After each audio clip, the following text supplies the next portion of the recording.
अच्छा, बुखारी मुस्लिम की एक हदीस है, बड़ी दिलचस्प हदीस है।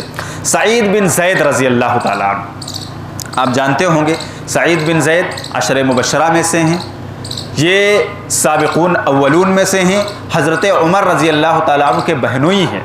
इन्हीं का वो वाक़या है कि जब सैयदना उमर फ़ारूक रज़ी अल्लाह ताला अन्हु नबी सल्लल्लाहु अलैहि वसल्लम को माज़अल्लाह कत्ल करने के लिए निकले थे, तो इनसे कहा था किसी ने कि जो है अपने घर की पहले ख़बर लो, तो यही बहनोई हैं इनके, यही ईमान ले आए थे। हज़रत उमर रज़ी अल्लाह ताला अन्हु ने इन्हीं को जा कर के मारा था घर के अंदर। तो जो कहा जाता है ना कि हज़रत उमर के बहनोई साबिक़ून अव्वलून में से, कि हज़रत उमर गुस्सा हो गए और जा कर के बहनोई को मारने लगे जब वो कुरान की तिलावत पढ़ना सीख रहे थे, तो ये वही सहाबी रसूल है सईद बिन ज़ैद अशरे मुबशरा में से। तो इनका वाक़या है कि एक औरत थी, एक लड़की थी जिसका नाम था अरवा।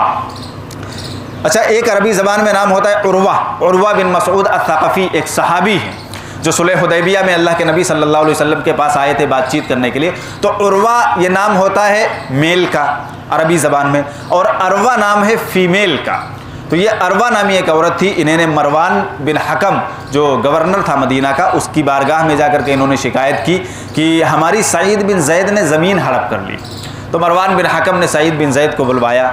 जब मुकदमा उसके सामने पेश हुआ तो सईद बिन ज़ैद रज़ियल्लाहु तआला अन्हु कहने लगे कि मैं ज़मीन हड़प करूँगा, जबकि रसूलुल्लाह सल्लल्लाहु अलैहि वसल्लम से मैंने ख़ुद अपने कानों से ये बात सुनी है कि जिसने किसी की एक बालिश ज़मीन हड़प कर ली तो क़यामत के दिन 7 ज़मीनों का तोक़ उसकी गर्दन में डाला है, इसके बावजूद मैं इसकी ज़मीन हड़प कर लूँगा।